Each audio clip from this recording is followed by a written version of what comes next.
Hey there, class 12 English learners, how are you? I hope you are well. Do you desire to get Flamingo chapter Lost Spring right into your head? If so, then let's proceed.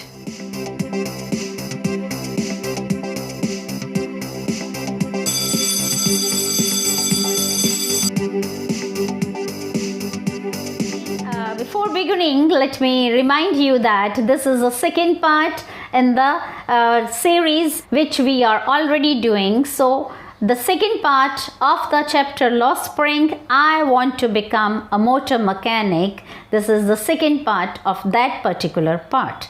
If you haven't watched the first part, kindly click on the link given in the description box to get through the chapter right before proceeding further. Now let's proceed with this chapter, with what is given in this part. Kavita, a young girl in a drab pink dress, sits alongside an elderly woman soldering pieces of glass. Soldering pieces of glass is fixing. It's that that glass bangle is quite thin and that glass is to be fixed at a particular joint. So that is called soldering. As her hands move mechanically like tongs of a machine, they have become so habitual of soldering these bangles, and it seems as if some machine is on work. It's not a human being. They have become so mechanical. I wonder if she knew the sanctity of bangles she helps to make. Now, what do you mean by the sanctity of bangles? Now, the girl is so young that she cannot even know about how valuable these bangles are in the Indian society, where let's read further and you will come to know about the aspect that the author wants to share with us through this particular paragraph. Now let's see. It symbolizes an Indian woman's suhag, auspiciousness in marriage. It will dawn on her suddenly one day when her head is draped with a red veil, her hands dyed red with henna, and red bangles rolled onto her wrist. So, she says, the author says that right now this little child, this young girl is not knowing about anything about the value of bangles to the Indian ladies, to the, as customary, as the mythological beliefs or other beliefs. What is the value? She doesn't know. And all of a sudden, when one day she will get married, she will be made to get married, and she will be dressed as a bride, and she will wear these bangles, and then only she'll come to know about the value of the bangles for Indian women. She will become a bride.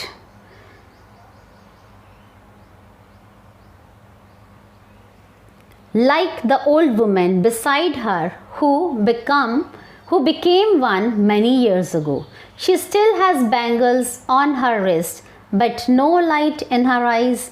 एक वक्त शेर बर खाना भी नहीं खाया. She says in a voice drained of joy.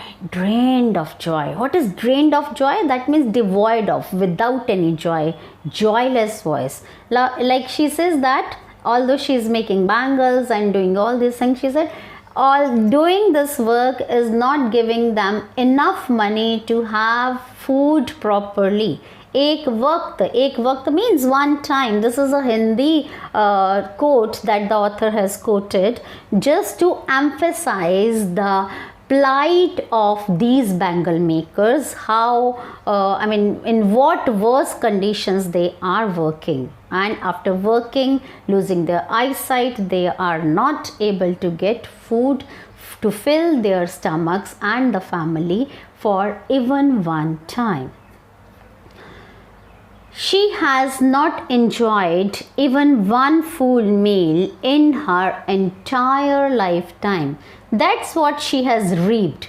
Her husband, an old man, with a flowing beard says, I know nothing except bangles, and all I have done is make a house for the family to live in. She said that what only I could do is that I could make this house where this family is living. Hearing him, one wonders if he has achieved what many have failed in their lifetime. He has a roof over his head. The cry of not having money to do anything except carry on business of making bangles, not even enough to eat, rings in every home. The young men echo the lament of their elders. Little has moved with time, it seems, in Firozabad. Years of mind-numbing toil have killed all the initiative and the ability to dream. He said this cry for money is not only of elders, even the children have become a part of this money earning game, and yet they are not able to get food properly, get even one time's food properly, and for the lifetime they with empty stomachs they prepare these bangles and they do not have the ability. He said this long life, generation after generation, each and every person is involved in this, and it has stopped, it has ruined their ability to dream. Now the author asks them to further, why not organize yourself in cooperatives? I ask a group of young men who were fallen into vicious circle of middlemen who trapped their fathers and forefathers. Now the author asks a group of young men, because young men are with the different ideas, young minds, young ideas, and they have the zeal to do something different. She asks them, why don't they join into cooperatives? Why don't they club together, have unity, and start a cooperative and start selling bangles themselves? And trap of their, who are fallen in the trap of vicious circle of middlemen, trapped their fathers and forefathers. What is this vicious circle of middlemen? Like, they make the bangles, that bangle is taken by the wholesalers, and who are exploiting them? These manufacturers and wholesalers, all these people are exploiting them. Even if we get organized, look what is the answer. Even if we get organized, we are the ones. Even if we get organized, we are the ones who will be hauled up by the police, beaten and dragged to jail for doing something illegal, they say. It says that even if they dare to join to a cooperative, this particular system, this whole system has become so corrupt that the police will be taking side of the wealthy bangle making owners and middlemen, and they will be putting them, hauling them into the jail, and they will be given some third degrees, etc., in order to go against those middlemen and the businessman and the other influential people. There is no leader among them. No one could help them see things differently. Their fathers are as tired as they are. They talk endlessly in a spiral that moves from poverty to apathy to greed and to injustice. Now they are moving in a vicious circle. So the author says that they all are tired. Youngsters are expected to have energy, but these youngsters are also tired. They move from poverty. They move from poverty to apathy to greed and to injustice. This is the vicious circle. It starts with poverty and then apathy. Apathy is their poor condition they have. Then it is the greed of the people who want to take advantage of them, and then because of that greed they have to they are the sufferers of injustice. This injustice again leads to poverty. So in this way they are moving in a circular path that starts from poverty, and then again it comes back to poverty. Listening to them, I see different words listening to them, I see two distinct worlds. One of the family caught in the web of poverty, burdened by the stigma of caste in which they are born.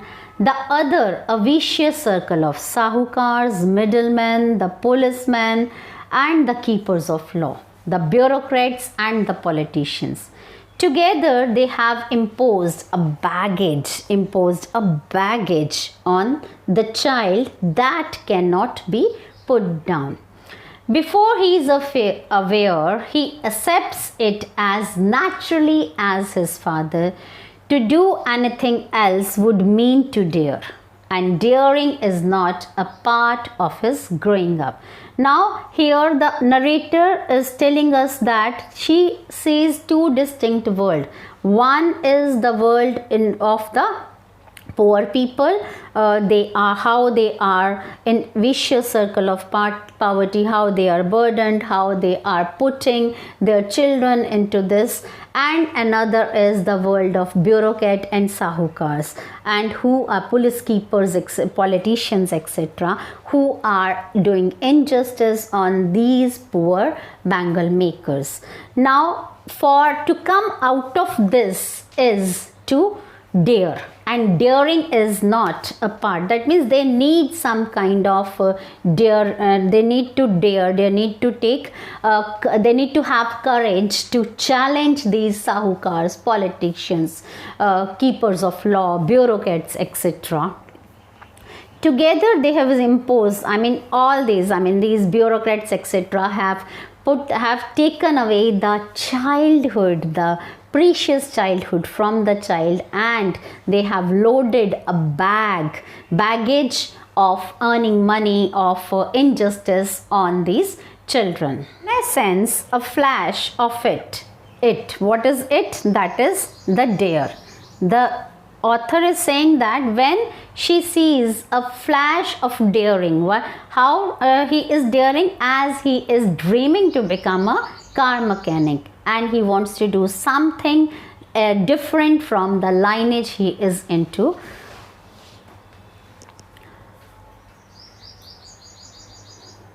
When I sense a flash of it in Mukesh, I am cheered. I want to be a motor mechanic, he repeats. He will go to a garage and learn, but the garage is long way from his home. I will walk, he insists. Do you also dream of flying a plane? He is suddenly silent. No, he says, staring at the ground in his small murmur. There is an embarrassment that has not yet turned into regret. He is content to dream of cars that he sees hurtling down the streets of his town. Few aeroplanes fly over Firozabad. So the author says that he dreams till the point where what he has seen. Aeroplanes are beyond his imagination, because he hasn't seen an aeroplane flying over Firozabad. So he could not dream of flying aeroplane. He could dream of driving a motor car or becoming a motor mechanic only. So the author here feels that there is a hope. There is a hope when the children like Mukesh dare to dream, and this way they would surely bring them out of this vicious circle of poverty. So that's all. How do you enjoy my lesson? Do like, share and comment.